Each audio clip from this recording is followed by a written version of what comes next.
जय हिंद friends, welcome to hypothesis powered by Growthmount UPSC. I am Dhruv जानी।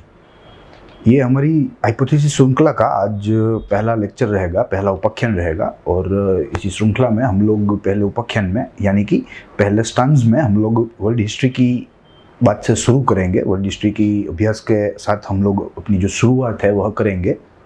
दूसरी बात देखिए, यह जो हमारी सीरीज है उसका जो नाम है हाइपोथेसिस, उसका दरअसल शाब्दिक अर्थ अगर आप खोजें तो इसका शाब्दिक अर्थ होता है विस्तृतीकरण किसी भी चीज का, किसी भी वस्तु का। तो वहीं से हमारा जो नाम है वह दरअसल प्रेरित हुआ है। और इसीलिए हम लोग यह जो हमारी श्रृंखला है, यह श्रृंखला में हम लोग हर एक विषय की जो बात है वह एकदम विस्तृत तौर से करेंगे, एकदम अच्छे तरीके से करेंगे, पूरा समय लेके करेंगे। दूसरी बात, यह जो हमारा हाइपोथेसिस है यह दरअसल it is dedicated actually to the general studies segment, जो कि सिविल सर्विसेज एग्जाम्स के लिए बहुत ही अनिवार्य है, बहुत ही महत्वपूर्ण है इसको पढ़ना, इसको समझना। तो मुझे लगता है कि मैं आपका यहाँ टाइम लूँगा इस सेगमेंट में, और हम लोग जीएस के हर एक विषय की, हर एक पहलू की हम लोग अच्छे से बात करेंगे एकदम विस्तृत में। हमारी जो शुरुआत है वह होगी वर्ल्ड हिस्ट्री से। और वर्ल्ड हिस्ट्री में भी आज का जो पहला हमारा उपाख्यान है वह दरअसल साइंस और ज्योग्राफी के टच वाला रहेगा, क्योंकि अगर हमें अच्छे से जो हिस्ट्री है उसको जो पढ़ना है तो हमें कई कई जगह साइंस और ज्योग्राफी से हमें कोई जो रेफरेंसेस है वो लेने अनिवार्य है हमारे लिए, हमारी बेहतर समझ के लिए, अच्छी समझ के लिए। तो पहला जो लेक्चर रहेगा it will be bit touched by the subject called science and geography. After that यानी कि दूसरे लेक्चर से हम लोग सिर्फ इतिहास के बारे में ही बात करेंगे, विश्व इतिहास के बारे में ही बात करेंगे। दरअसल आज जो साइंस और जो ज्योग्राफी है उसका जो पोर्शन है आज के लेक्चर में वो हमारे लिए अनिवार्य है, हम उसको स्किप नहीं कर सकते। हालांकि हम लोग एकदम जो है डिटेल्ड व्यू नहीं लेंगे, हम लोग एकदम ओवरव्यू लेंगे कि आज के समय का जो मानव है, आधुनिक मानव, उसकी जो उत्क्रांति है उसका सिलसिला क्या है वो देखेंगे। और उसी यात्रा में हमारी वह जो देखने की यात्रा है, उसी यात्रा के दौरान हम लोग कुछ साइंस की भी और कुछ भूगोलिक बातें भी करेंगे। आफ्टर दैट नेक्स्ट लेक्चर से your entire lecture will B 100% dedicated on history. दूसरी बात, हमारा जो यह पूरा का पूरा सेगमेंट है, यह सेगमेंट बाइलिंगुअल रहेगा, which means it will be in Hindi and English. जहाँ टेक्निकल्स टर्म आएंगी वहाँ हम इंग्लिश का प्रयोग करेंगे, वरना समझने के लिए, अध्यापन के लिए, वरना समझने के लिए हम लोग हिंदी का इस्तेमाल करेंगे। आज का जो लेक्चर है वह थोड़ा सा भिन्न है, थोड़ा सा अलग है, और इसीलिए हमें कई सारे तथ्य देखने होंगे, कई सारी टेक्निकल टर्म्स आएगी हमारे पास, जिसमें इंग्लिश का जो प्रयोग है वह थोड़ी मात्रा में हुआ है। हालांकि नेक्स्ट लेक्चर से जो हम लोग कोर हिस्ट्री जब पढ़ेंगे तो जो हिंदी है इट विल बी डोमिनेंट हमारे लेक्चर में। हिंदी का जो प्रभुत्व है वह बड़ा रहेगा हमारे अन्य लेक्चरों में, सिवाय आज के। तो शुरू करें हम लोग इवोल्यूशन ऑफ लाइफ से। जो हमारी प्रोसेस है हिस्ट्री पढ़ने की, उसकी जो शुरुआत है वह हम करना चाहेंगे। और यह जो आज का उपाख्यान है, यह उपाख्यान में पूरी प्रोसेस से हम लोग वाकिफ होंगे कि मनुष्य जो है वो कैसे बंदर में से मनुष्य तक आया, और उसके बाद उसकी जो यात्रा है उसकी भी समय रेखा देखेंगे। तो कहने का तात्पर्य यह है कि पहले हम लोग हाउ ए मैन या how an app became a modern man, यानी कि कोई आदि मानव है वो आज का आधुनिक मानव कैसे बना, वो यात्रा देखेंगे। और उसके बाद आधुनिक मानव बनने के बाद जो मनुष्य के द्वारा अलग अलग समय के बिंदुओं पर जो अलग अलग बड़ी बड़ी घटनाएं घटित हुई है आधुनिक मनुष्य के द्वारा, उसकी भी चर्चा हम लोग लेक्चर के अंत भाग में करेंगे। तो शुरू करते हैं हमारा जो आज का लेक्चर इवोल्यूशन ऑफ लाइफ से। देखिए, पहले तो पृथ्वी का इवोल्यूशन की बात आती है लाइफ से पहले। तो पृथ्वी का जो इवोल्यूशन है वह दरअसल देयर आर मेनी थियरीज के पृथ्वी का जो इवोल्यूशन है वो कैसे हुआ। सन का इवोल्यूशन कैसे हुआ उसके लिए भी कई थियरी है, ऐसे ही पृथ्वी का जो इवोल्यूशन है वो कैसे हुआ उसके लिए भी कई सारी थियरी है। मगर हमें आज उसमें नहीं जाना है क्योंकि हमारा विषयांतर हो जाएगा। हमें वही याद रखना है कि पृथ्वी जो है वह एक सूर्य का ही भाग थी, और किसी भी भौगोलिक प्रक्रिया के दौरान वो जो सूर्य जो था उससे वह अलग हो गई, और अलग होके अपनी कक्षा में सूर्य के गुरुत्वाकर्षण बल से अपनी कक्षा में वह घूमने लगी। हमें वही याद रखना है। और उसके बाद की जो पूरी प्रक्रिया है उसकी चर्चा हम लोग करेंगे कि पूरे विश्व में जो लाइफ है क्लियर, उसका उद्भव हुआ, धीरे धीरे लाइफ डेवलप हुई, पहले सिंपल थी, फिर बाद में कॉम्प्लेक्स हुई, और आज हम लोग यहाँ पे होलोसीन युग में, यानी कि आज के दिन में हम लोग ऐसी विकसित, पूर्ण विकसित अवस्था में खड़े हैं।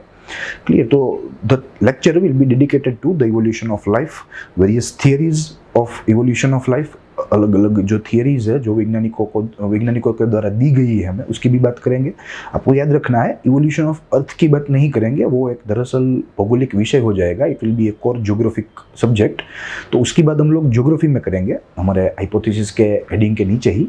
मगर आज के उपाख्यान में हम लोग इवोल्यूशन ऑफ लाइफ की बात करेंगे, उसके बाद जो इवोल्यूशन ऑफ मैन था, ह्यूमन बीइंग था, उसकी भी बात करेंगे, और उसके बाद जो मॉडर्न मैन था, मॉडर्न मैन की जो जर्नी थी from very ancient time, from very early times to till date, clear, उसकी बात करेंगे, उसकी टाइमलाइन भी देखेंगे। तो शुरू करते हैं। आपके सामने हेडिंग दिया हुआ है, हैशटैग इज वर्ल्ड हिस्ट्री, और वर्ल्ड हिस्ट्री के तहत ही हम लोग इवोल्यूशन ऑफ लाइफ जो है वह देखेंगे।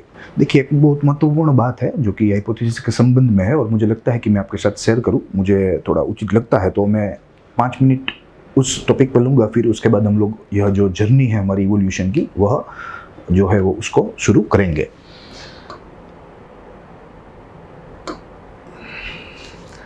देखिए, जो सिविल सर्विसेज की एग्जाम्स होती है,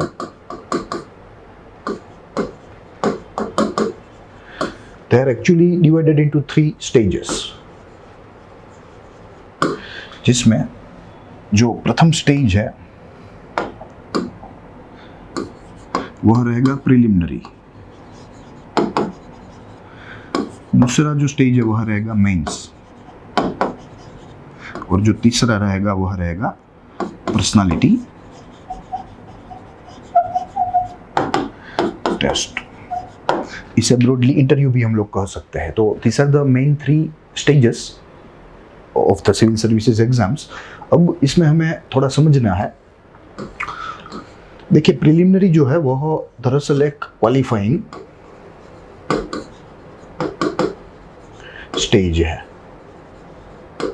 which means if you are qualified once, after that the numbers, the marks you have obtained are useless. अगर एक बार आपने जो अपनी प्रीलिम एग्जामिनेशन है वह अपने कोई भी किसी भी तरह खूब मेहनत करके पास कर ली, तो जो नंबर आपने पाए हैं, जो अंक पाए हैं, दे विल बी यूजलेस। उसका आगे की एग्जामिनेशन जो प्रक्रिया है उसमें उसका कोई काम नहीं रहेगा। जो महत्वपूर्ण स्टेजेस है वह है मेंस के और पर्सनालिटी टेस्ट के, जिसके अंक जो है आपके मेरिट में गिने जाएंगे, और यही अंकों के ऊपर ही आपका जो मेरिट है वह बनेगा। क्लियर, तो मुझे लगता है कि यह 2 एग्जामिनेशन है उसका महत्व थोड़ा बढ़ जाएगा इन कंपैरिजन टू प्रीलिम्स। अब हम इसके अंदर भेद समझेंगे एकदम क्विकली। देखिए, प्रीलिम्स जो है ना, it is all about information, which means माहिती, दूसरी कोई बात नहीं। No concepts, no comparison, no writing. और जैसे ही आपको पता ही है कि our prelim exams are conducted in multiple choice pattern, clear, तो there is no answer writing, no essay writing, there is no need of convincing power. Clear, तो कहने का तात्पर्य यह है कि this is all about only information. मगर stage 2 and stage 3 are not only about informations. Informations are important, but they become secondary as you pass on in your examination process. जैसे जैसे आप अपने एग्जामिनेशन प्रोसेस में आगे बढ़ते जाओगे, एक एक अपना जो स्तर है वह क्लियर करते हुए, प्रीलिम्स क्लियर किया, आगे बढ़े, मेंस आया, तो अब माहिती का तो उपयोग है ही, मगर इट विल बी सेकेंडरी, वह गौण हो जाएगी। मुख्य जो चीज़ें हैं, मुख्य जो तत्व है, वो हमें चाहिए यह परीक्षाओं में उत्तीर्ण होने के लिए। क्लियर, हम उसकी बात करेंगे। दूसरी बात, हाइपोथेसिस में हम लोग इन्फॉर्मेशन तो देंगे ही, मगर इन्फॉर्मेशन के साथ अन्य जो परीक्षा हेतु जो महत्वपूर्ण चीज़ें हैं उसकी भी बात करेंगे। देखिए, तो आपको ज़रूरत क्या क्या है अपने आपके मेंस में और पर्सनालिटी टेस्ट में, वो ज़रा हम देखने का प्रयास करेंगे।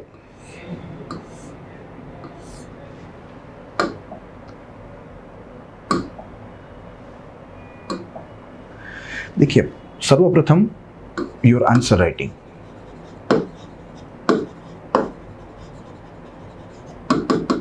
स्किल्स। दूसरा, योर एसे राइटिंग।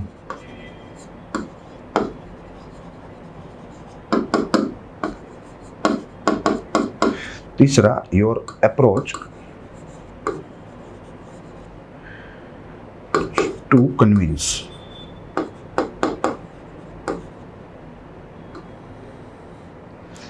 और लास्ट में यानी कि fourth element,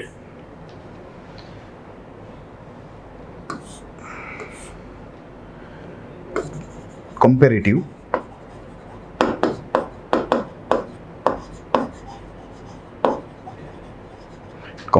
approach. Clear? These are the four crucial, very vital elements which are a need of R for any candidate who is appearing in his or her mains or personality test levels.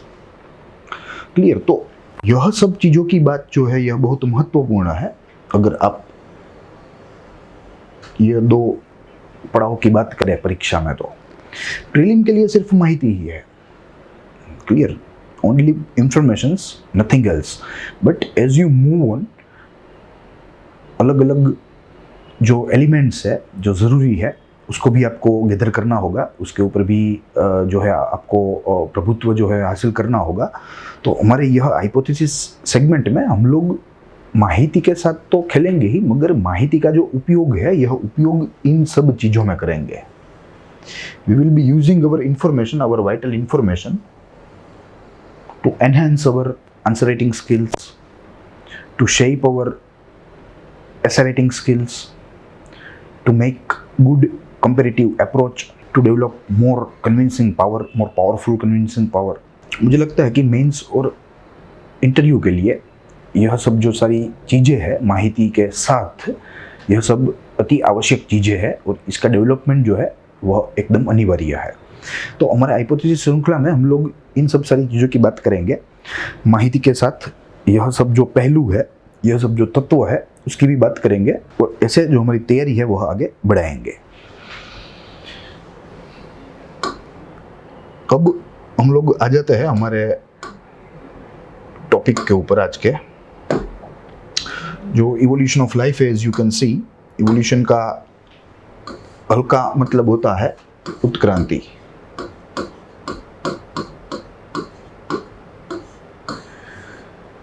Simply जो developmental process है उसे evolution कहते हैं। तो हमें पहले life की evolution process देखनी होगी।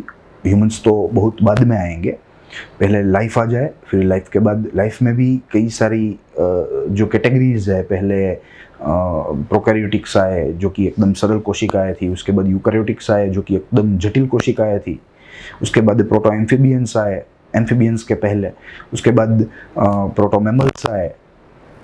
क्लियर? इनवर्टिब्रेट्स आए, वर्टिब्रेट्स आए। क्लियर? तो यह सब जो सारी चीज़ें हैं मुझे लगता है कि ये थोड़ी महत्वपूर्ण है और इतिहास के साथ, विश्व इतिहास के साथ मुझे लगता है कि यह जो इवोल्यूशन है ये भी हमारे लिए सीखना ज़रूरी है। तो हम लोग एक घटना को दूसरी घटना के साथ लिंक कर पाएंगे और हमें समझने में और पढ़ने में हमें मज़ा आएगा, ऐसा मेरा मानना है। देखिए, सर्वप्रथम हम लोग मूल समय रेखा देखेंगे पृथ्वी के जन्म से आज दिन तक की जो विकासशील कार्य हुए और उस कार्यों में, उस समय में, अलग अलग समय खंडों में कौन कौन से जो महत्वपूर्ण फेरफार थे वे भी हुए, उसकी भी चर्चा करेंगे।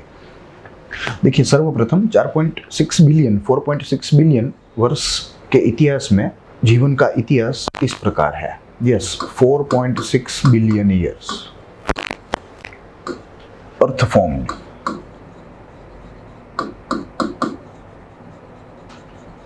And when it was formed, it was a ball, hot ball. Clear? यह एकदम गर्म जो है गेंद थी और जब वह सूर्य में से अलग हुई और सूर्य के आसपास ही उसके गुरुत्वाकर्षण के प्रभुत्व में ही अपनी धरी में घूमने लगी, उसके बाद पिछले 3.6 बिलियन वर्षों तक सरल कोशिकाएं, यानी कि पृथ्वी के फॉर्मेशन से, पृथ्वी के जन्म से 1 अरब वर्ष बाद, 1 बिलियन वर्ष बाद सर्वप्रथम बार सरल कोशिकाएं जो है वह देखी गई थी यानी कि उसका जो उद्भव है वह हुआ था। सरल कोशिकाएं, यहाँ हमारे पास फोटोग्राफ है एक, देखिए यह जो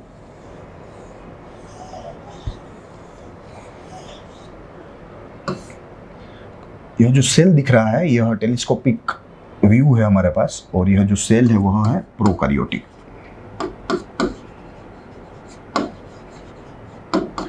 Which means सरल। अगर आज के कोष के सामने इसकी तुलना करें हम, तो it is a very simple form, एकदम सरल था, इसमें कोई जटिलता जो है हमें दिखाई नहीं पड़ती। उसके बाद पिछले 3.4 बिलियन वर्षों तक साइनोबैक्टीरिया प्रकाश संश्लेषण करता रहा। साइनोबैक्टीरिया यह बहुत महत्वपूर्ण है, इसे ब्लू ग्रीन algae भी कहा जाता है। और पृथ्वी के इतिहास में यही जो algae है उसने सर्वप्रथम बार फोटोसिंथेसिस की जो प्रक्रिया है उसको शुरू किया था। ये तो बहुत महत्वपूर्ण है, और यहाँ से ही प्रकाश संश्लेषण की जो प्रक्रिया है उसका निर्माण हुआ। तब के समय जो एटमॉस्फेयर था, it was reducing, which means there was absence of oxygen.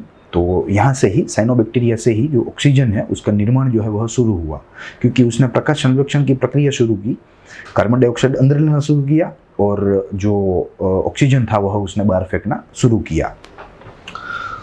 यहाँ हमारे पास फोटोग्राफ है, यह एक टेलीस्कोपिक व्यू है साइनोबैक्टीरिया का, कुछ इस तरह हमें दिखाई देता है। और यहाँ उससे भी बढ़िया जो व्यू होता है वह है हमारे पास साइनोबैक्टीरिया का ही है, दो it is a bit blurred, but मुझे लगता है कि आपको यह दिखाई पड़ता है। क्लियर, इसे ब्लू ग्रीन algae भी कहा जाता है, और it was the first to start the photosynthesis ever, clear, for the maiden time. तो यह हमारे लिए थोड़ा महत्वपूर्ण है।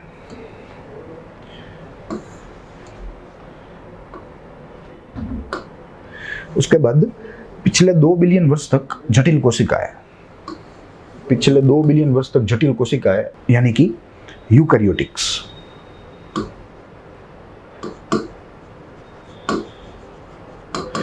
अब ब्लू, यह जो फोटो है, यह ब्लू फोटो देख सकते हो, they are eukaryotics. They are bit complex from the former one, यानी कि जो प्रोकैरियोटिक था वह थोड़ा सरल था, उसकी तुलना में यह जो कोशिकाएं है यानी कि यूकैरियोटिक्स है, यह थोड़े जटिल थे।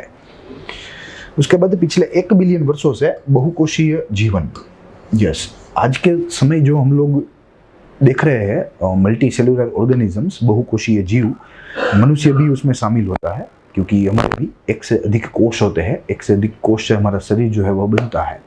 क्लियर, तो मल्टी सेलुलर ऑर्गेनिजम्स की जो शुरुआत है वह आज से 1 बिलियन वर्ष पहले हो चुकी थी, और 1 बिलियन वर्ष से आज दिन तक यह जो ऐसी जो प्रजातियां हैं, बहुकोशीय प्रजातियां, वह अलग अलग देशों में या अलग अलग भूभागों में देखी गई है। देश तो नहीं थे उस समय, तो अलग अलग भूभाग कहना ही उचित रहेगा। उसके बाद पिछले 600 मिलियन यानी कि 60 करोड़ वर्ष से यह 100 करोड़ थे,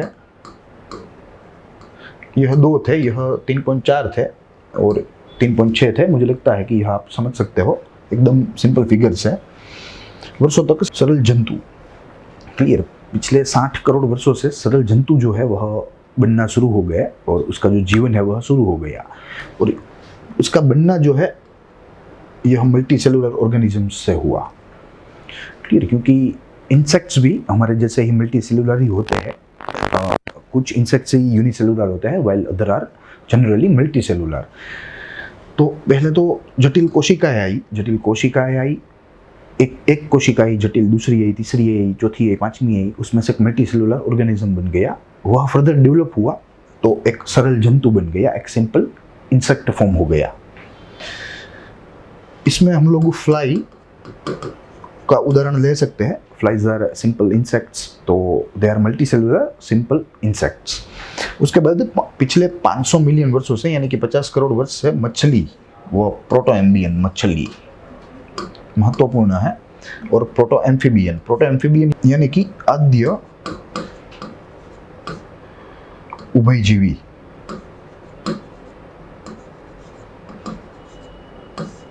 Which means amphibian means the type of animals they can live in water or they can live on land. They are simply called as amphibian. उसे उभयजीवी कहा जाता है जो प्राणी पानी व जमीन के ऊपर आसानी से रह सके।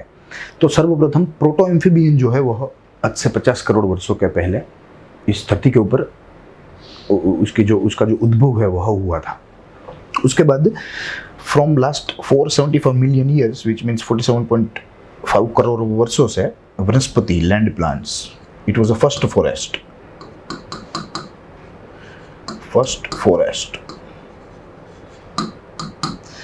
वनस्पति आ गए। अब जो कार्बन है वह स्टॉक होता गया और ऑक्सीजन की मात्रा जो है पूरे विश्व के वातावरण में वह बढ़ती गई, क्योंकि ये सब वनस्पति जो थी वह प्रकाश संश्लेषण की प्रक्रिया कर रही थी। सब वनस्पति कार्बन अपने अंदर ले रही थी, अपने अंदर जमा कर रही थी और ऑक्सीजन जो है वह छोड़ रही थी। तो एक बाजू वातावरण में से कार्बन जो है वह कम होता जा रहा था और दूसरी ही बाजू जो ऑक्सीजन था उसका जो स्तर था वह निरंतर बढ़ रहा था। उसके बाद पिछले 400 मिलियन यानी कि 40 करोड़ वर्षों से जटिल जंतु है। अब सरल जंतुओं में से फर्दर विकास हुआ, उसे स्पीशीज इवोल्यूशन कहा जाता है। तो उसी के तहत जटिल जंतु जो थे उसका फॉर्मेशन शुरू हो गया। पिछले 360 मिलियन वर्षों से यानी कि 36 करोड़ वर्षों से उभयचरी, यस, फुल डेवलप्ड।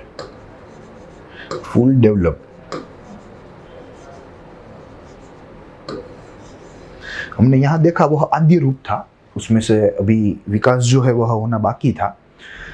तो यहाँ 36 करोड़ वर्षों के पहले इसका जो पूर्ण विकसित स्वरूप था उभयजीवी का वह हमारे सामने आ गया। जैसे मगर आप ले लो, clear, it is a finest example crocodile.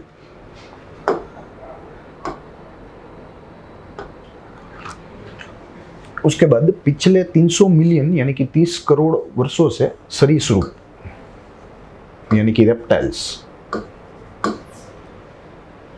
वो दिखाई देने शुरू हो गए पूरे विश्व में। रेप्टाइल्स का विकास हुआ। रेप्टाइल्स यानी कि जो अपने पेट के बल चलते हैं, जिसके पाँव नहीं होते, कई सारे कैरेक्टरिस्टिक्स है जिसके बाह्य कान नहीं होते, क्लियर, जो अपने पेट के बल चलते हैं। तो ऐसे सारे जो जीव होते हैं उसको सरीसृप कहा जाता है। और इसमें जो फाइनेस्ट एग्जांपल है हम लोग स्नेक कह सकते हैं।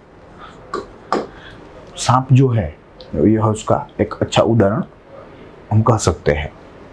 तो उसका जो विकास है वह 30 करोड़ वर्षों के पहले हुआ। हमें यह याद रहना चाहिए, हमारे लिए बेहतर होगा और हमारे प्रिलिमिनरी पॉइंट ऑफ व्यू से भी बेहतर होगा और हमारे मेंस के पॉइंट ऑफ व्यू से भी, पर्सनालिटी टेस्ट के पॉइंट ऑफ व्यू से भी, हमारे अच्छे जो जवाबदार नागरिक है वह बनने के दृष्टिकोण से भी यह जो थोड़ी बातें हैं यह थोड़ी महत्वपूर्ण है, हमें पता होनी चाहिए। उसके बाद 200 मिलियन यानी कि 20 करोड़ वर्षों के पहले स्तनधारी, यस, मामल्स आए।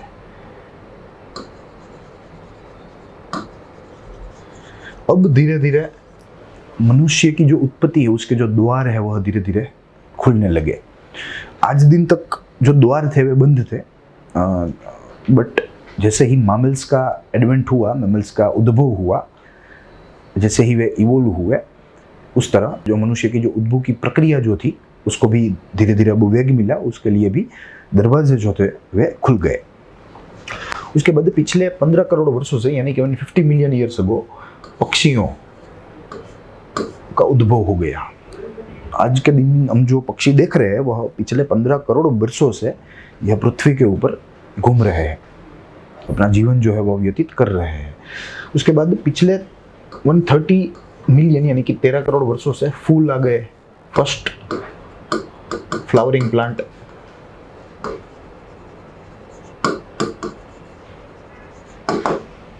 उसके बाद पिछले 60 यानी कि 6 करोड़ वर्षों से आदिमानव, विच मीन्स प्राइमेट, इसे हम एप भी कह सकते हैं। एप एक बंदर का प्रकार है जिसमें से मनुष्य जो है वह उद्भव हुआ, मनुष्य की उत्क्रांति हुई। उसके बाद पिछले 2 करोड़ वर्षों से यानी कि 20 मिलियन वर्षों से होमी होमिनिडाई, जिसे मानव नुमा हम कह सकते हैं, मानव जैसा मगर नॉट फुली डेवलप्ड। क्लियर, मनुष्य के जैसा ही मगर उसमें अभी भी विकास की जो जगह थी वह बाकी थी, उसमें अभी भी विकास हो सकता था। उसके बाद पिछले 25 लाख वर्षों से मानव पूर्वज, एंसेस्टरल हम उसे कह सकते हैं, जो मानव जैसा ही दिखता था मगर पूर्ण विकसित अवस्था में नहीं था। क्लियर, और उसके बाद पिछले 2.5 मिलियन वर्षों से शारीरिक रूप से आधुनिक मानव यानी कि एनाटॉमिकली मॉडर्न मैन या ह्यूमन जो है वह पृथ्वी पर आ गया था, उसका जो विकास है वह पूर्ण रूप से हो गया था। और आज का जो मानव है, मॉडर्न मैन है, यह दरअसल लगभग 10,000 वर्ष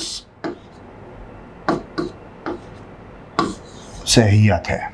और इसमें अभी भी जो इवोल्यूशनरी प्रोसेस है, स्पीसीज इवोल्यूशन की जो प्रोसेस होती है वह आज दिन तक चल रही है। क्लियर, तो this was the whole process in which we actually emerged. सिर्फ हम ही नहीं मगर सारी जो जीव योनि है उसका जो एमर्जेंस हुआ। दूसरी बात, यह जो टाइमलाइन देखी हमने, लगभग 450 करोड़ वर्षों की जो यात्रा है एकदम सरलता से कर ली, मगर इनफैक्ट यह जो यात्रा थी यह बहुत लंबी होती है। मुझे लगता है कि यह बात आप समझ सकते होंगे। लंबी के साथ साथ यह जो यात्रा थी यह एकदम कष्टपूर्ण भी थी, क्योंकि since the emergence of earth, since the formation of earth from the sun, पृथ्वी के ऊपर कई सारी कुदरती आपत्तियां आई, कई सारे बिग मास जाइजेंटिक एक्सटेंशन हुए, यानी कि विलुप्ति की प्रक्रिया हुई। एक साथ महत्तम या बहुसंख्यक जो प्रजाति है वह विलुप्त हो जाती यह पृथ्वी में से, और कई बार हुआ है। In fact we are facing the chance of 6th mass extension. Clear, अगर आपको मालूम ना हो तो मैं आपको आपकी जानकारी के लिए यह बता दूं कि हम लोग 6th मास एक्सटेंशन हम लोग फेस कर रहे हैं। 5 ऑलरेडी हो चुके हैं, 5 आर हैपेंड।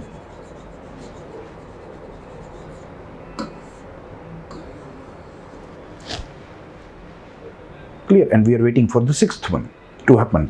मगर क्रिटेशियस समय के बाद there is no event of such mass extension recorded. Clear, Cretaceous समय के बाद कोई भी ऐसी सामूहिक विलुप्ति की जो प्रक्रिया है उसको देखा नहीं गया है, और उस दिन से आज दिन तक we all are safe. Clear, सिर्फ ह्यूमंस की बात नहीं कर रहा हूँ, ऑल एनिमल्स की बात कर रहा हूँ। वरना होता क्या था कि अगर आप जुरासिक समय की बात कर लो तो हमें सबको पता है कि जुरासिक समय में जो डायनासोर्स थे वे दरअसल डोमिनेंट थे, उसका प्रभुत्व था सारी जीव योनियों के ऊपर, सारी प्रजातियों के ऊपर, क्योंकि देवर फ्लेक्सिबल स्पीसीज। जो फूड चेन होती थी उसमें वे टॉप पे बैठते थे। क्लियर, तो actually they were dominating their food chain. मगर जुरासिक के बाद समय आता है क्रिटेशियस।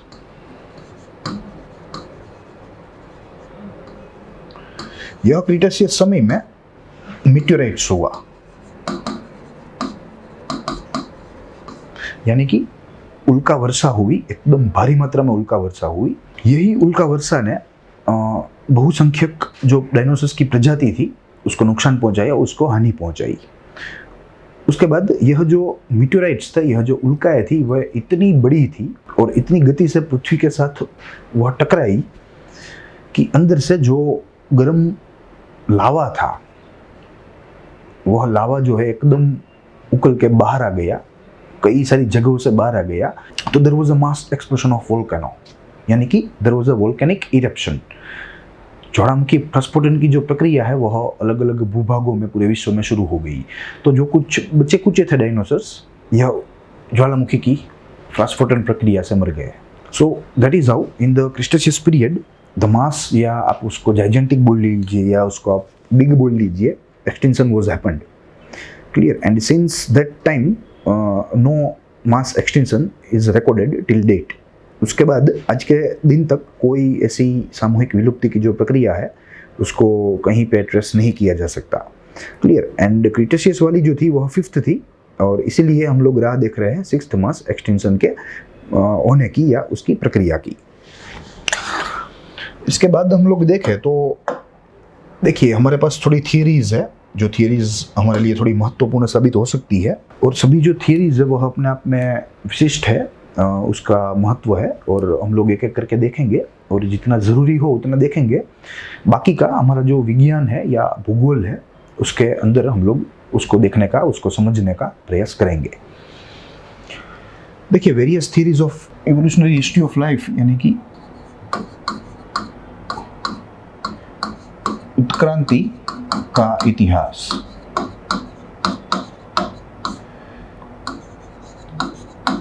जीवन की उत्क्रांति का अभ्यास, यह थोड़ा बेटर रहेगा।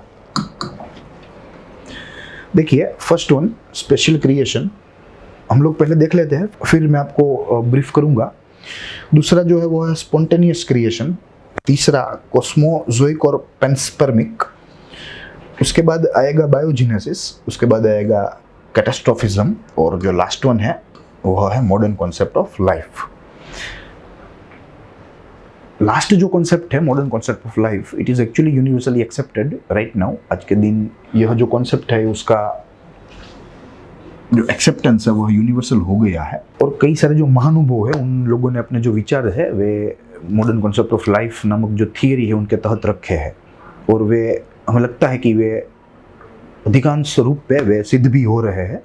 तो बात करेंगे सबसे पहले स्पेशल क्रिएशन की बात करेंगे, उसके बाद जो सब थियरीज है उसको आगे देखेंगे। देखिए स्पेशल जो क्रिएशन है उसमें कुछ नहीं है, साइंस तो है ही नहीं, बिल्कुल श्रद्धा का विषय है। हिंदू धर्म वाले कह रहे हैं कि भगवान विष्णु ने बनाया या भगवान विष्णु ने जीवन बनाया, और जो ईसाई है ईसाई लोग कह रहे हैं कि भाई भगवान विष्णु ने नहीं, हमारा जो ईश्वर है ईसा मसीहा उसके द्वारा पृथ्वी का निर्माण हुआ है। क्लियर। तो श्रद्धा का विषय है पहली जो थियरी है, उसमें कोई वैज्ञानिक अभिगम उसमें हमें दिखाई नहीं दे रहा है। देखिए दूसरा जो हमारे पास थियरी है वह है स्पॉन्टेनियस क्रिएशन, और उसे हम एक्सीडेंटल कह सकते हैं। एक्सीडेंटल हम उसे कह सकते हैं। And it is also known as abiogenesis, which means that life can be produced from a non-living thing. This particular theory supports that the life is actually created from the non-living thing. Practically and technically, by both the ways, it is baseless. मगर फिर भी कुछ जो हमारे संशोधन करता थे वे firmly believe करते थे कि यह जो थियरी है यह एकदम 100% अच्छी है और सही है। मगर उसके बाद के जो रिसर्चेस हुए और उसके बाद के जो संशोधन कार्य हुए तो उसमें सिद्ध हो गया कि यह जो थियरी है यह दरअसल गलत है, और जो लाइफ है वह लाइफ का उद्भव लिविंग ऑर्गेनिज्म के द्वारा ही हो सकता है। There is no other chance. उसके बाद कॉस्मोजोइक या पेंसर्मिक नामक एक थियरी है जिसमें यह एक थोड़ी अटपटी थियरी है और हमें आश्चर्य करने वाली थियरी है। इस थियरी के तहत ऐसा माना जाता है कि ब्रह्मांड में एक कॉस्मोजोइक नामक एक पदार्थ है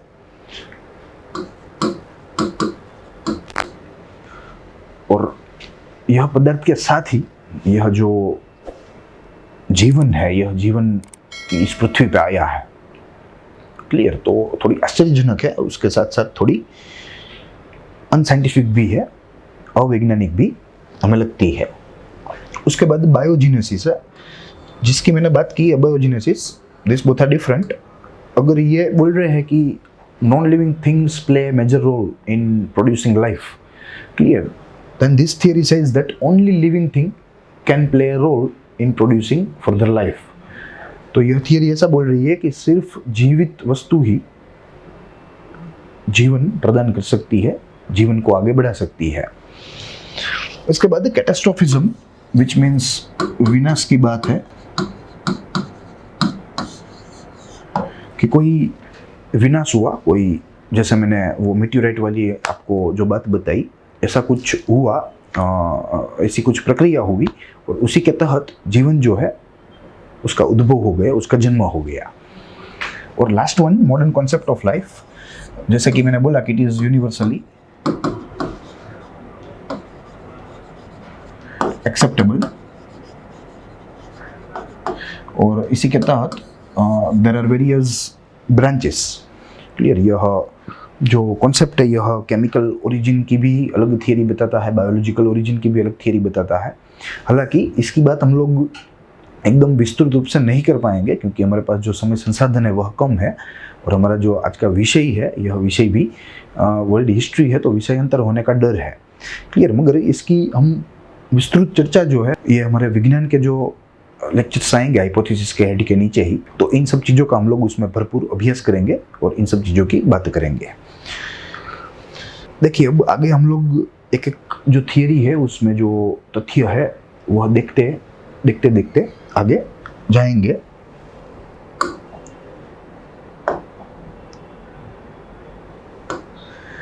देखिए, सर्वप्रथम विशिष्ट उत्पत्ति। हिंदू पौराणिक कथा अनुसार भगवान ब्रह्मा ने ब्रह्मांड की रचना की। कहीं पे ब्रह्मा आ जाएगा, कहीं पे लॉर्ड विष्णु आ जाएगा। ईसाई मान्यता के अनुसार स्पेन के एक पादरी ने कहा कि परमात्मा ने विश्व का जो निर्माण है वह सिर्फ 6 दिनों में किया, ओनली। क्लियर? यह जो फेथ है यह दरअसल ईसाई फेथ है, ईसाई मान्यता है। तो उस धर्म के जो लोग हैं वे लोग यह मान्यता पे चलेंगे कि भाई हमारे जो भगवान है, हमारे इष्ट देव है जो ईसा मसीह है, उनके द्वारा पृथ्वी का निर्माण जो है वह हुआ था, और 6 दिनों में यह जो ईश्वर थे उन्होंने कर दिया था। उसके बाद इस मान्यता का पक्ष यह है कि निर्माण से आज दिन तक कोई परिवर्तन नहीं हुआ। देखिए, ये भी एक थोड़ी गलत बात है।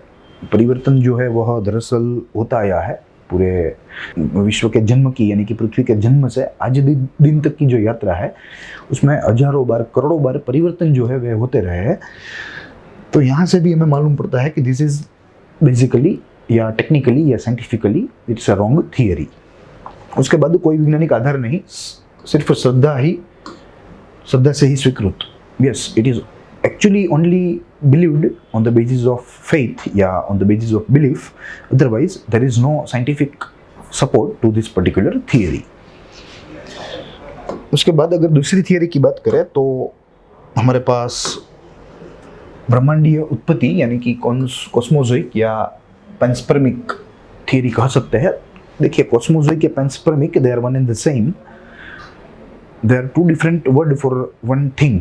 क्लियर? तो हम लोग यह जो 2 शब्द है उसको एक दूसरे के पर्यायवाची के रूप में भी यूज कर सकते हैं, दोनों का यूज करना जरूरी नहीं है।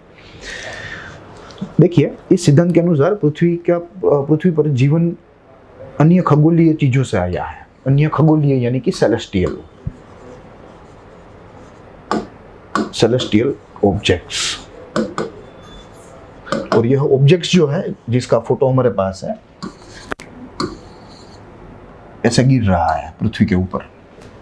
Clear? This picture is showing that Cosmozoic, a celestial product from which life came to the earth, is actually rushing towards the surface of the earth, और वहां से ही लाइफ आई, ऐसा इस थियरी का मानना है।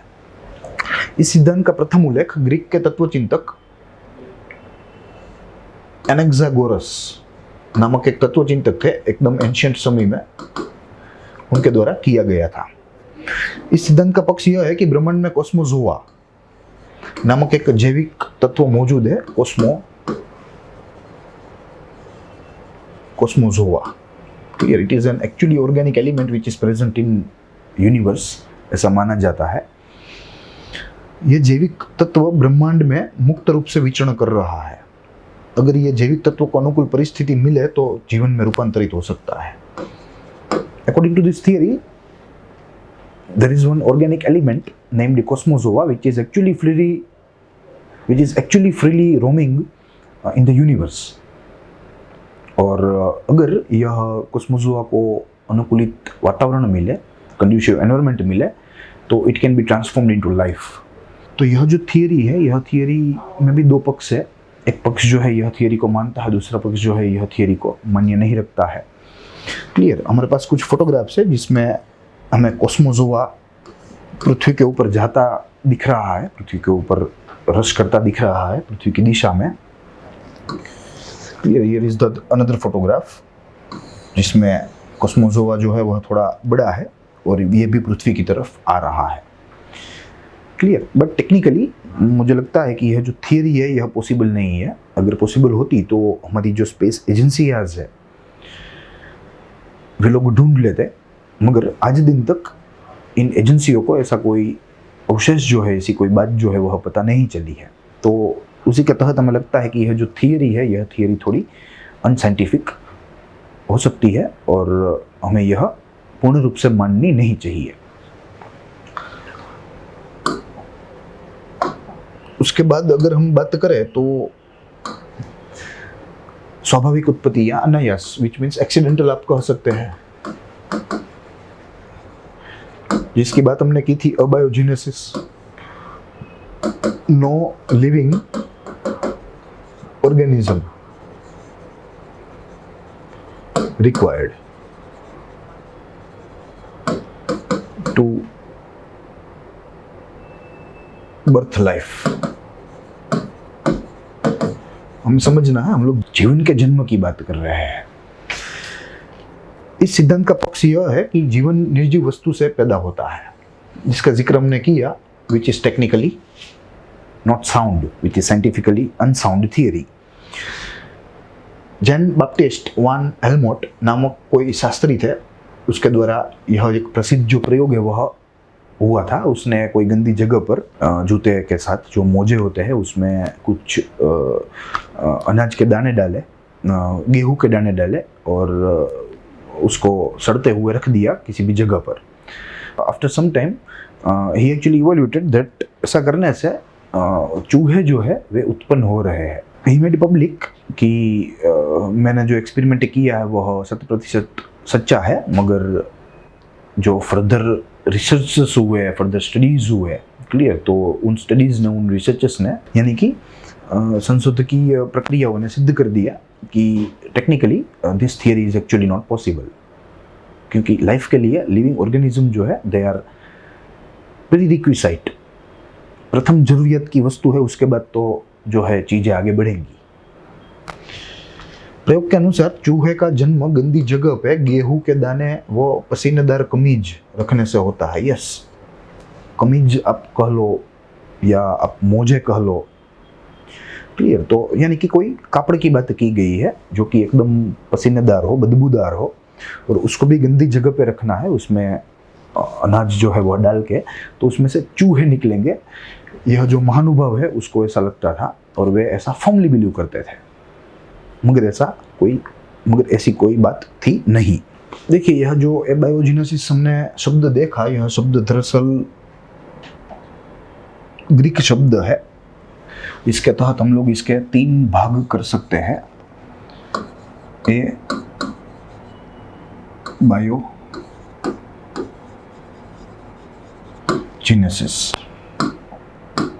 जिसमें एक का मतलब होता है नॉन लाइफ, और जेनेसिस का मतलब होता है origin. Clear.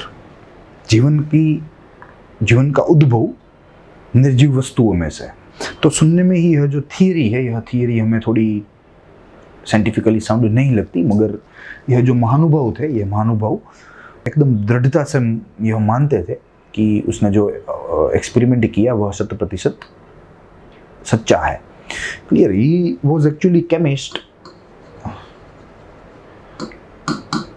He was a physician too, वे डॉक्टर भी थे, केमिस्ट भी थे, और उसका जो नाम था वह अच्छा खासा था। देखिए, आप नीचे फोटो देख सकते हैं, रेसिपी फॉर माइस, यानी कि उंदर बनाने की रीत। It actually sounds funny, but he named it and he made it publicly through out the world. देखिए, उसमें पसीनेदार शर्ट है या कोई कापड़ है, उसके साथ साथ गेहूं है यानी कि व्हीट है, और उसको 21 दिन तक, yes this is the time period, कि 21 दिन तक इन सब सारी चीज़ों के मेल को कहीं गंदी जगह पे छोड़ दिया जाए, तो after 21 day you will get pair of mice as a result, as a fruitful result. Clear? तो this was the experiment which he actually supported. उसके बाद जैव उत्पत्ति, it is actually opposite of abiogenesis, which means biogenesis जीवित।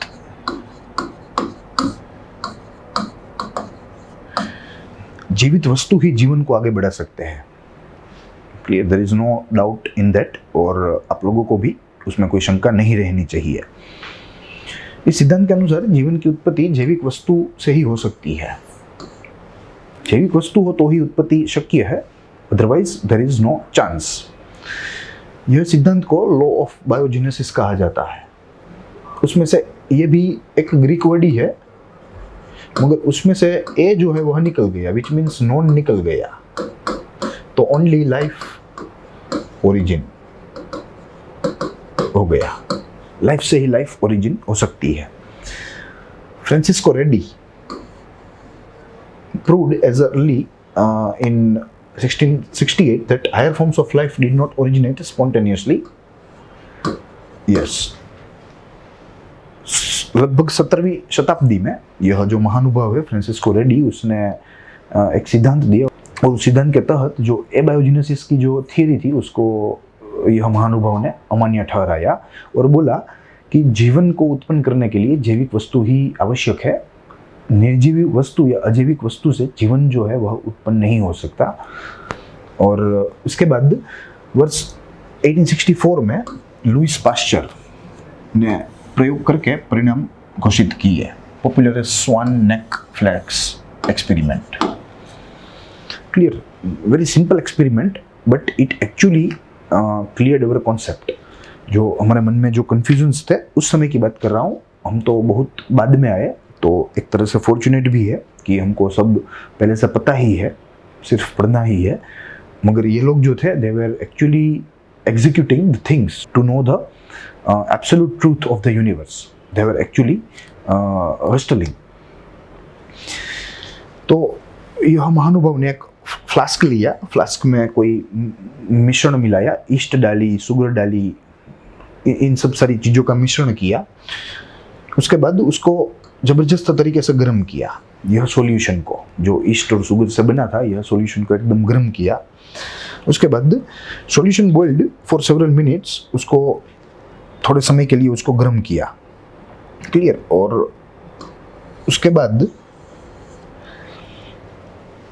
यह जो ढक्कन था यह फ्लास्क का, उसको बंद कर दिया, फिर थोड़े दिन रख दिया। क्लियर? थोड़े दिन के बाद उसने देखा तो there was no activity, there was no change in the solution, there was nothing. Clear? अब उसने क्या किया कि यह जो वास्क था, यह वास्क आप देख सकते होंगे, इसका जो मुंह है, यह मुंह थोड़ा टेढ़ा कर दिया ताकि अन्य कोई चीज अंदर ना जा सके, सिर्फ जो हवाएं है वही अंदर जा सके। क्लियर? फिर से यह फ्लास्क में उन्होंने पूरा सॉल्यूशन बनाया, उसको एकदम गर्म किया, गर्म करके उसको ठंडा छोड़ दिया, और थोड़े दिन के बाद देखा तो उसमें माइक्रो ऑर्गेनिजम्स जो थे वे डेवलप हो गए थे। क्लियर? तो यहाँ से उसको पता चला कि यहाँ अंदर जो फ्लास्क के अंदर जो कोई एक चीज़ आई इतने दिनों में, वह थी एयर, यानी कि हवा थी।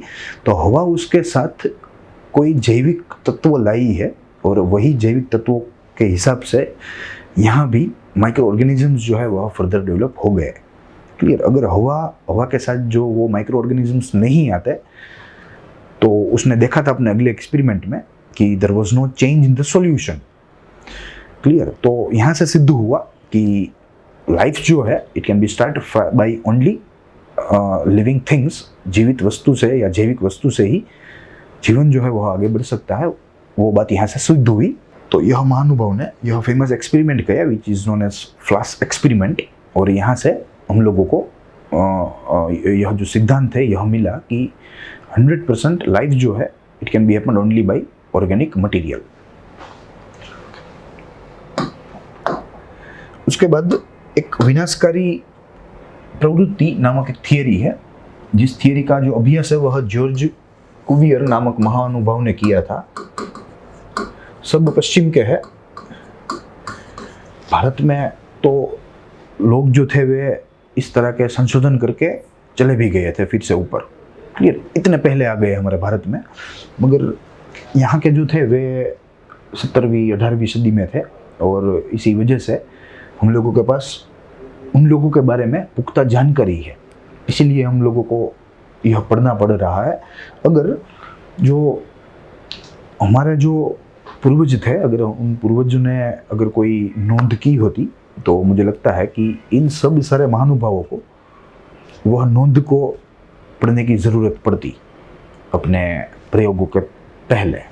और मुझे लगता है कि अगर ऐसा होता तो उन लोगों को प्रयोग भी नहीं करना पड़ता, एकदम वेल सर्व्ड था, क्योंकि हमारे पास तो यह जो कला है वह थी ही, हमें तो सब कुछ पता ही था। मगर वी वर वेरी अर्ली, तो इसका जो डॉक्यूमेंटेशन है, इसकी जो नोटिंग है, वह कुछ हो नहीं पाई, और इसी की वजह से हम लोग आज के दिन एकदम पीछे चले गए। और सिर्फ ये नहीं थे, उसके साथ कई और भी बायोलॉजिस्ट जो थे वे भी जुड़े थे यह थियरी में अभ्यास करने के लिए। इस सिद्धांत का यह पक्ष है कि पृथ्वी में विनाशक प्रवृत्तियों से परिवर्तन आता है। कई बार सार्वजनिक विलोपन समय समय पे होते रहे। सार्वजनिक विलोपन, मास एक्सटिंक्शन,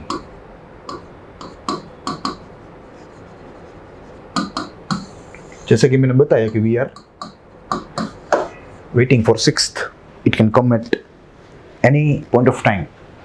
समय के किसी भी बिंदु पर यह जो मास विलोपन है, या आप कह लीजिए उसे मास एक्सटिंक्शन, वह आ सकता है। उसके बाद वह समय समय पे जीव उत्पत्ति होती रहती है। Yes, which means number of species gets destroyed while another number of species newly emerge. Clear, तो this cycle is actually continuous according to this theory. और यह थियरी यह मानती है कि कोई विनाशक प्रवृत्ति से ही पृथ्वी के ऊपर जीवन जो है उसका उद्भव हुआ, उसका विकास हुआ।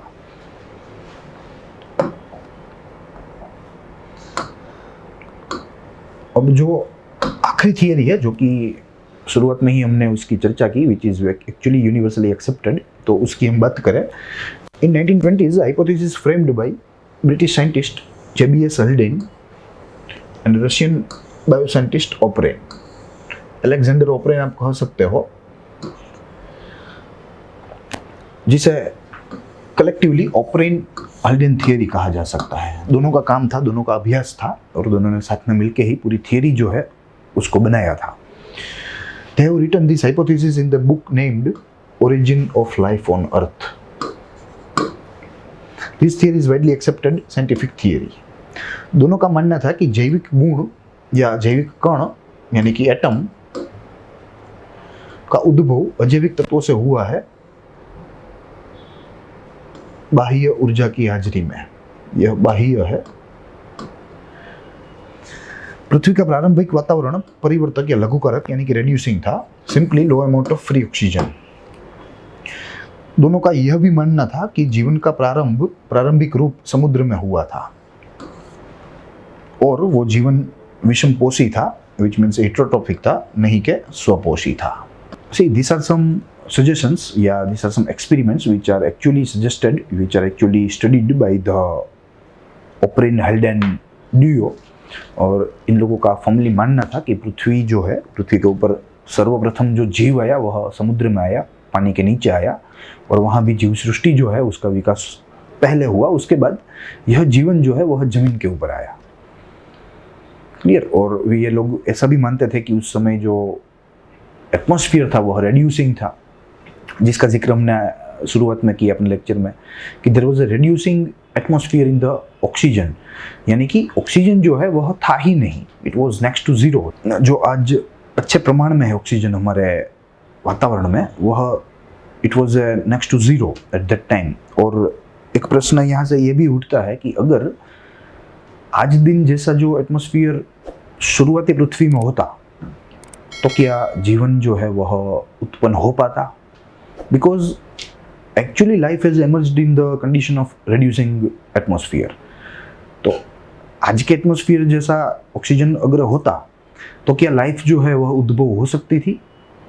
Clear, it is a fine question. तो इन सब सारी चीज़ों ने, यह ओपियन और एल्डन जो है, इन लोगों ने साथ में मिलकर अपने एक्सपेरिमेंट से दुनिया को जो है सच्ची माहिती देने का प्रयास किया है। और इन लोगों ने कई थियरीज दी है, केमिकल ओरिजिन भी दिया है, बायोलॉजिकल ओरिजिन भी दिया है। मैंने आपको बोला कि हम लोग उसमें अंदर नहीं उतरेंगे क्योंकि वरना विषय अंतर हो जाएगा, और वे दरअसल मूल विज्ञान के विषय है, मूल विज्ञान की जो है बातें हैं, तो हम लोग उसी में करेंगे, वही उचित रहेगा। क्लियर। यहाँ हम लोग एक ओरिजेंटल एक ओवरव्यू ले लेंगे कि कौन कौन सी चीज़ें थी और कैसी थी।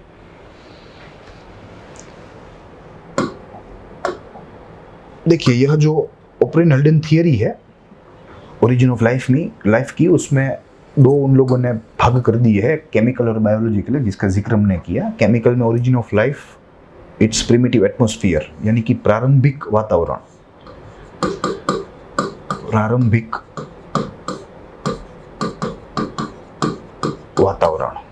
जो कि रेड्यूसिंग था, यह हमें भूलना नहीं होगा। It's a very vital question. आज के समय जैसा जो वातावरण है वह उस समय नहीं था, यह हमें भूलना नहीं होगा। उसके बाद फॉर्मेशन ऑफ बायो मॉलिक्यूल्स की बात की है, और फॉर्मेशन ऑफ न्यूक्लिक एसिड की बात की, और न्यूक्लियो प्रोटीन्स की बात की है। ये एक अच्छा पड़ाव है, यहाँ से इवोल्यूशन में क्रांति हुई। उसके बाद इसमें बायोलॉजिकल इवोल्यूशन की बात की गई, और उसके बाद energy source for maintenance of life की बात की गई है। उसमें शुरुआत हमें दिखाई दे पड़ती है कि किस तरह रिड्यूसिंग एटमॉस्फेयर में धीरे करके एटमॉस्फेयर जो है वह वातावरण में बढ़ता गया, क्योंकि साइनोबैक्टीरिया और अदर फॉरेस्ट जो थे उसके द्वारा फोटोसिंथेसिस निरंतर चालू हो गया। तो इसी के तहत रिड्यूसिंग एटमॉस्फेयर अब अनरिड्यूसिंग धीरे होता गया। देखिए, अब अगर मानव के विकास की बात करें, मानव की उत्क्रांति की बात करें, तो हमें थोड़े जो तथ्य है उसको पढ़ना होगा, तभी जो हमारी समझ है वह थोड़ी क्लियर होगी, अच्छी होगी। देखिए, मानव की उत्क्रांति, उसमें पहले ही पैलियो एंथ्रोपोलॉजी नामक एक टर्म है, which means a scientific study of human evolution. ये हमारे प्रीलिम के लिए महत्वपूर्ण है। ऐसे विज्ञान को क्या कहा जाता है, ऐसे जो सवाल है वे अक्सर पूछे जाते हैं। और आजकल तो जोड़े की सिस्टम हो गई है। Match the following is given, multiple theories are given, multiple name of promoters are given. तो ऐसी सब बातें के लिए हमें इन सब सारी माहिती जो है वे हमें याद रहनी चाहिए। वर्ष 1863 में टी.एच. अक्सली ने मानव उत्क्रांति की समझ दी अपने पुस्तक में, जिसका नाम था मैन्स प्लेस इन नेचर, कि प्रकृति में मनुष्य की जगह कहाँ है, कितनी है, कैसी है, उसकी बात उसने की। और उसके तहत ही जो हमारी उत्क्रांति हुई उसका भी सिद्धांत जो है वह यह महानुभाव ने हमें देने का प्रयास किया। तो इसमें से बुक और ऑथर दोनों का नाम जो है हमारे लिए महत्वपूर्ण है। उसके बाद में चार्ल्स डार्विन ने अपना मत प्रदर्शित किया अपने पुस्तक डिसेंस ऑफ मैन में। चार्ल्स डार्विन एक विश्वविख्यात है, और यह डार्विन के द्वारा कई सारी थियरियाँ दी गई है। स्पीसीज इवोल्यूशन जो है वो भी बहुत बढ़िया यह डार्विन साहब ने दिया है हमें। और मानव जो उत्क्रांति है उसकी भी बात उसने यह महानुभाव ने बहुत अच्छी की है। अपनी बुक है, तो बुक का नाम भी हमें याद रखना पड़ेगा। उसके बाद कार्ल लिनाकुस ने सूचित किया कि मानव जो है वह होमिनोइडिया कुटुंब से ताल्लुक रखता है। It is a super family. देखिए, यह एक थोड़ा विज्ञान का विषय है। पूरा ढांचा होता है, किसी भी प्रजाति हो तो वो प्रजाति का उद्भव जो है वह कहाँ से हुआ था उसका पूरा ढांचा है, और उस ढांचे में डोमेन आता है, फाइलम आता है, फैमिली आता है। क्लियर। स्पीसीज जो है वह तो एकदम जो है आखिरी में आता है। तो उसके तहत होमिनोइडिया नामक एक सुपर फैमिली है, और उस फैमिली से मनुष्य जो है वह उससे ताल्लुक रखता है। मैं एक बात आपको बताना चाहता हूँ कि जो यह होमिनोइडिया है, यह होमिनोइडिया से दो भाग पड़ते हैं। एक जाता है होमोनोइड की तरफ, और जो दूसरा है वह जाता है गोरिली की तरफ। ये आ गया होमो में, होमो, यहाँ से हो गया सेपियन, और यहाँ गोरिल्ला आता है, चिंपांजी भी आता है, और ओरांगुटान भी आता है।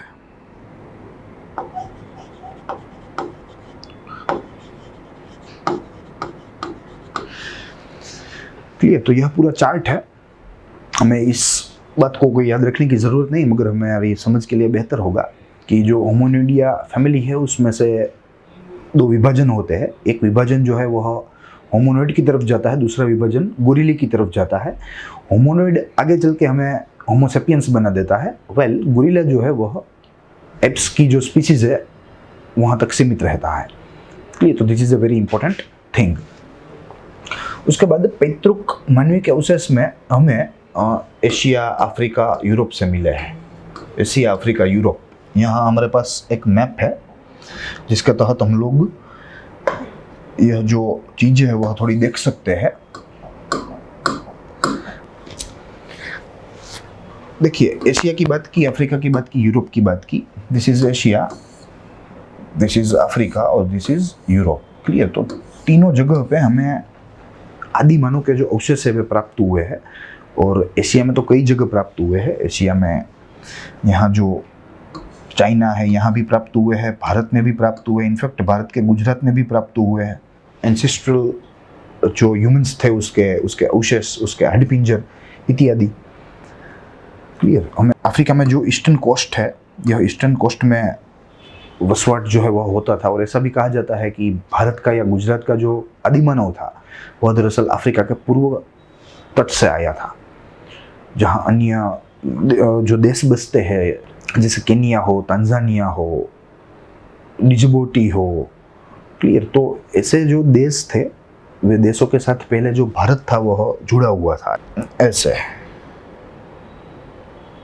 क्लियर? फिर बाद में वहां से अलग होके समुद्र के रास्ते ये आज के जो स्थान है, आज का जो स्थान ऐसा रह गया यूरेशियन प्लेट से टकरा के।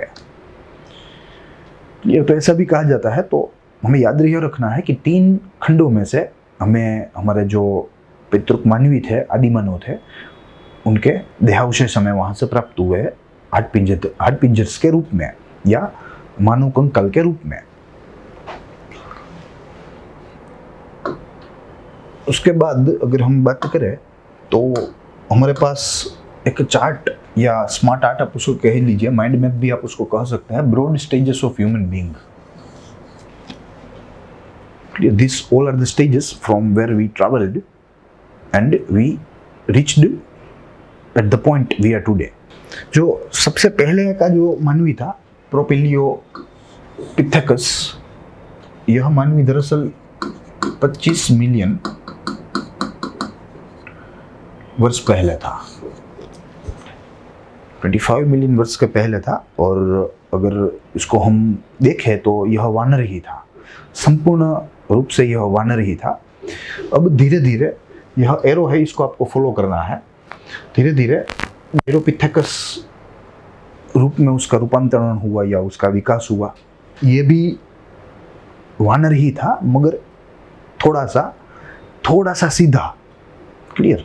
जो सामान्य वानर होते हैं वे ऐसे झुके हुए होते हैं, तो उनकी तुलना में थोड़ा सा सीधे पोस्चर वाला यह जो बंदर था उसका उद्भव हुआ, और उसका जो समय काल है वह दरअसल 12.5 मिलियन ईयर्स का है। उसके बाद रामापिथेकस नामक एक प्रजाति है, ये भी वानर, प्योर वानर, मगर डायरोपिथेकस से थोड़ा सा और सीधा। क्लियर? इसका एक दूसरा नाम भी है, शिवी पिथेकस, विच मीन्स, देखिए यह रामापिथेकस जो है, जैसे कि राम का एप, राम का बंदर, ऐसा नाम उसको दिया गया है, तो उसका एक पर्यायवाची भी है जिसे शिवी पिथेकस कहा जाता है, जिसे भगवान शिवा का बंदर कहा जाता है। क्लियर? और इसका जो समय है यह दरअसल 12 मिलियन ईयर्स का है।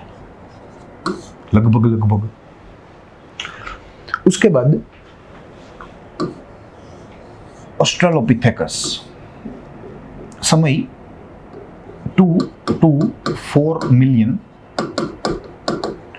ईयर्स, यानी कि 2 से 4 मिलियन वर्षों के पहले मनुष्य जो था, यानी कि हमारा जो रूप था यह ऑस्ट्रेलोपिथेकस का था, यानी कि बंदर ही मगर रामापिथेकस से भी थोड़ा सीधा। और यह जो मानवी है ऑस्ट्रेलोपिथेकस यानी कि वानर है, इसके जो अवशेष है हमें ईस्टर्न अफ्रीका से मिले हैं। ईस्टर्न अफ्रीका, यहाँ से हमें इनके जो अवशेष है वह प्राप्त हुए हैं। देखिए कई सारे फेरफार हुए हैं इन प्रजातियों में, दिमाग की साइज से लेके शरीर के साइज तक, मगर जो बाह्य जो एक्सटीरियर लुक है वह मुझे लगता है कि हम लोगों को डिफरेंस करने के लिए बहुत ही अच्छा रहेगा। तो उसके तहत हम लोग बात कर रहे हैं, तो बाह्य लुक में, उसके आउटलुक में उसके पोस्चर का ही फेरफार हुआ था, उसके पोस्चर में ही भिन्नता आई थी। पहले झुका हुआ था, अब धीरे धीरे वह खोड़ा होता गया।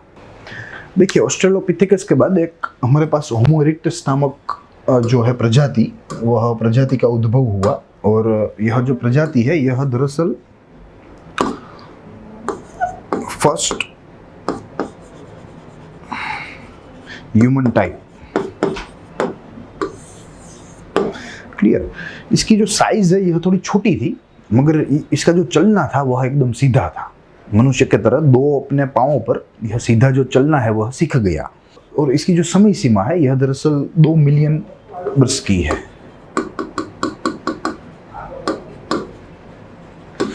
2 मिलियन वर्षों के पहले यह जो मानव का जो प्रथम रूप जैसा था होमो इरेक्टस, इसके नाम में ही है इरेक्टस यानी कि सीधा खड़ा होना, क्लियर। तो इसका जो रूप है यह 2 मिलियन वर्षों पहले ही इसने ग्रहण कर लिया था।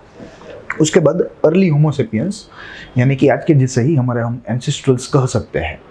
थोड़े बड़े फेरफार हुए यह एप्स में, मगर अब धीरे धीरे यह जो बंदर था यह अब धीरे धीरे मानव जैसा दिखना शुरू हो गया था। उसके शरीर के ऊपर से जो बाल थे वे धीरे धीरे कम होते गए, इसकी जो ऊंचाई थी यह थोड़ी ऊंची होती गई, इसका जो झुकापन था वह धीरे धीरे अब सीधा हो गया, क्लियर। तो इसका जो दिमाग था वह धीरे धीरे बड़ा होता गया, क्लियर। तो this was the whole evolution process. उसके बाद आए Neanderthal, they came actually 40,000 years ago, 40,000 साल के पहले निएंडरथल नामक एक प्रजाति थी मनुष्य की, जो कि अब बंदर नहीं रही थी, अब पूर्ण मनुष्य बनने की ओर आगे बढ़ रही थी। तो ऐसी कोई प्रजाति जो थी वह थी निएंडरथल। उसे देख के हम लोगों को लगता है कि it's a form of a man, clear, यह मनुष्य का रूप है ऐसा हमें पता चल जाता था, मगर अभी भी थोड़ी वनवासी अवस्था में था। उसके बाद क्रो-मैग्नोन, यह भी एक आधुनिक तो नहीं मगर विकसित मानव रूप ही था। क्रो-मैग्नोन जिसका जो इवोल्यूशन है वह निएंडरथल नामक जो प्रजाति है उसमें से हुआ था। ये लोग फर्दर मनुष्य का जैसे दिखने लगे और मनुष्य के जैसे दिखने लगे in comparison to prior ones, यानी कि इमीडिएट प्रायर वन जो है वह है निएंडरथल, उससे भी ज़्यादा मनुष्य की तरह दिखने लगे। और उसके बाद यह जो आज का जो मानवी है वह मौजूद हो गया। इसका समय काल लगभग 10,000 पूर्व का है, 10,000 वर्ष पूर्व का, क्लियर। यानी कि 10,000 साल से पहले मनुष्य जो था वह यह प्रजाति का था जिसे क्रो-मैग्नोन हम कह सकते थे। मनुष्य के जैसा ही था, मगर थोड़े फेरफार के साथ यह प्रजाति में से भी मॉडर्न जो मैन है उसका इवोल्यूशन हो गया, जो कि आज का मैं और आप हम कह सकते हैं, क्लियर। उसके बाद देखिए हमारे पास इमेज है, थोड़ी ब्लर है, और यह ब्लर इमेज में हमें दिख रहा है यह मॉडर्न मैन है आज का, और यह जो है वह है डायरोपिथेकस, जो कि दूसरी प्रजाति हमने देखी पैलियोपिथेकस से बाद में। देखिए आप, इसका जो पोस्चर है वह कितना ढला हुआ है, कितना झुका हुआ है। अब थोड़ा पोस्चर थोड़ा ऊंचा हुआ और थोड़ा ऊंचा हुआ, अब सीधा हो गया, थोड़ा और सीधा हो गया। अब देखिए हथियार के साथ आ गया। This is probably stone age.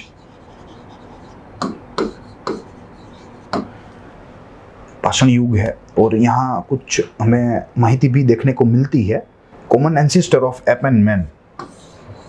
देखिए यहाँ से संपूर्ण फेरफार हुआ। यहाँ से एक डाली जो है वह मनुष्य की तरफ हो गई, होमो की तरफ, और जो एक डाली है वह हो गई गोरिली की तरफ।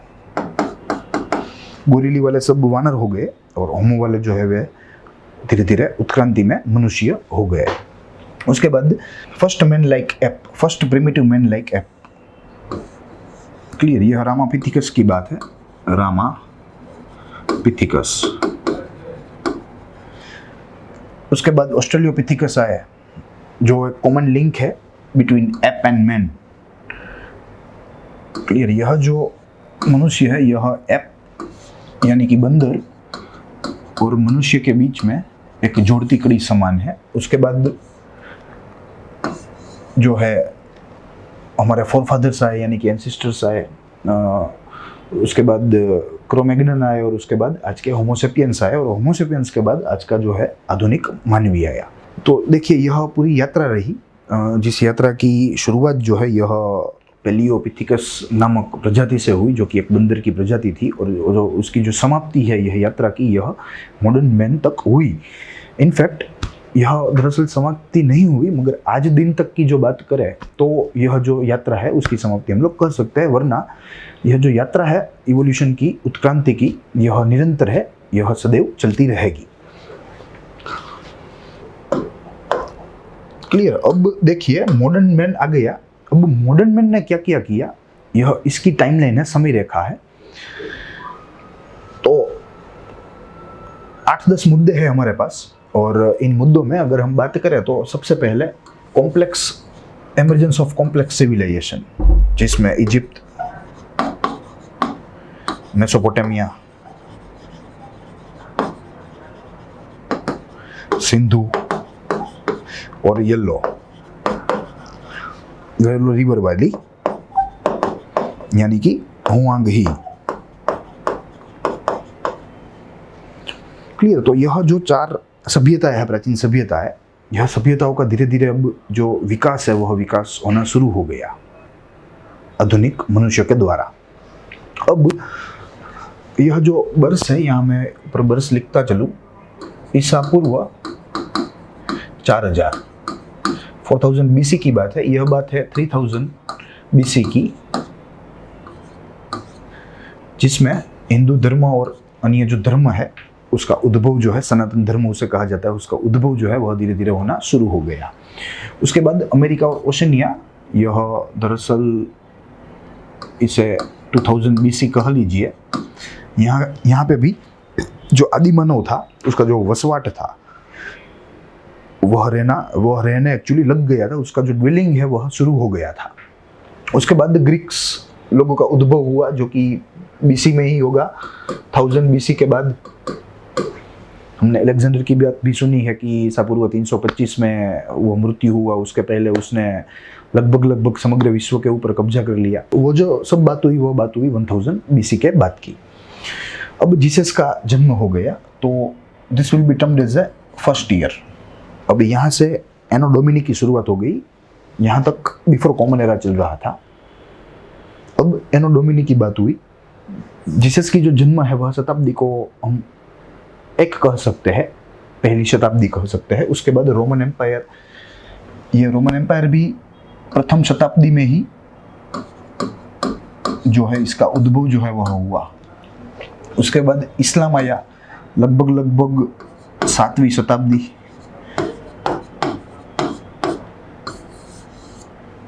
प्रोफेट मोहम्मद जो है उसका जन्म हुआ और उन्होंने संदेश दिया और एक धर्म जो है वो बनाया। उसके बाद चर्चेस सेक्युलर धीरे धीरे होते गए। यह जो समय है यह समय है 1000 BC to 1400 BC। Churches secular होते गए। यहाँ के वहाँ के जो पादरी थे, जो प्रिस्ट्स थे, क्लर्जी पीपल थे, यानी कि वहाँ के धर्मगुरु, वे धर्मगुरु जो थे वे अपने समाज का शोषण करने लगे, अपने समाज को अंधश्रद्धा से डराने लगे और उन लोगों को जो है उन लोगों के ऊपर अत्याचार करने लगे। वही अत्याचार से बचने के लिए वहाँ से जो एक मूवमेंट निकला, जो एक उनका जो यह जो धर्मगुरु थे उनका जो प्रतिकार हुआ, यह प्रतिकार हुआ यहाँ से, रेनेसां से। क्लियर, यह एक बहुत ही अच्छा समय खंड है यूरोप का, यूरोप्स टाइम। यही जो समय है, इस समय में वहाँ के धर्मगुरु जो थे उसके खिलाफ जो एक भावना थी वह एक गठित हुई सामान्य लोगों में, और सामान्य लोग जो थे वे अपने हक के लिए लड़ने के लिए वे लोग एक हुए और इन लोगों के सामने सामान्य प्रजा ने विद्रोह कर दिया। उसके बाद धीरे धीरे अब साइंस जो है वह अब धीरे धीरे अपना जो प्रभाव है वह जमाने लगा मनुष्य के दिमाग के ऊपर। विज्ञान जो है उसका आविष्कार होता गया और उसका विकास जो है वह निरंतर चल रहा था। तो उसी से यानी कि 16th सेंचुरी में वहाँ एक एनलाइटमेंट का एक युग आया, जिसे पुनर्जागरण भी हम कह सकते हैं। और यही समय में जो धर्मगुरुओं के द्वारा जो अत्याचार हो रहे थे, जो अंधश्रद्धा का दुरुपयोग कर रहे थे वहाँ के जो धर्मगुरु, वे धर्मगुरुओं के सामने अब सामान्य लोगों ने विद्रोह कर दिया और अब सामान्य जो लोग हैं उसको विज्ञान जो है वह विज्ञान का सपोर्ट था। क्लियर, तो इसी के तहत धर्मगुरु जो थे वे एकदम गलत साबित हो गए और वहाँ का जो समाज था यूरोप का, यह समाज ने धर्म को अपने जो धर्म जो था वह सामान्य लोगों के माथे पर बैठता था। रेनेसां के समय में या उसके पहले के समय में चर्चेस सेक्युलर्स जहाँ लिखा है वहाँ। क्लियर, अब धर्म को फेंक दिया और साइंस जो है उसने मनुष्य के दिमाग के ऊपर प्रभुत्व जो है वह जमा लिया। क्लियर, तो यहाँ से धर्मगुरु और उन लोगों की जो नौटंकी थी वह एकदम खत्म हो गई। सिर्फ यूरोप में ही नहीं, पूरे दुनिया में यह जो धर्मगुरु थे उन लोगों की जो नौटंकी थी वह अब खत्म हो गई। तो उसे एनलाइटमेंट का एज कहा जाता है। यह मूवमेंट को साइंस का सपोर्ट मिला, वह हमें याद रखना है, क्योंकि साइंस का जो एडवेंट है वह धीरे धीरे उस समय हो रहा था। उसके बाद इंडस्ट्रियल रिवॉल्यूशन आया, which means 18th century 17th century हम कह सकते हैं।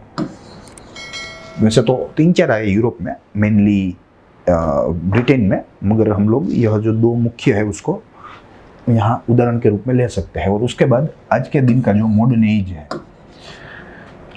जिसके तहत मैं और आप खड़े हैं।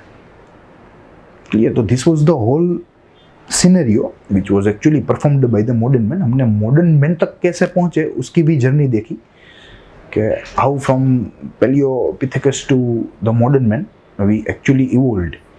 क्लियर, उसके पहले हमने जो थियरीज थी इवोल्यूशन ऑफ लाइफ की उसके बारे में बात किया।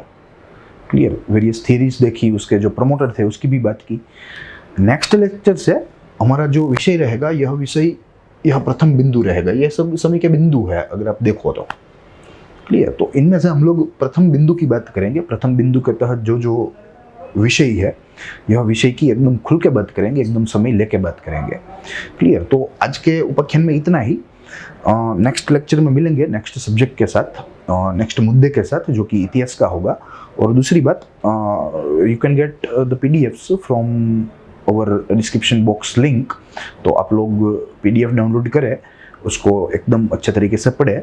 कोई डाउट्स हो, कोई क्वेरी हो, then you can comment me in the comment box. वहाँ से हमारी जो टीम है वह टीम मुझ तक वहाँ आपकी जो कमेंट है वह पहुँचा देगी, कोई दिक्कत नहीं है।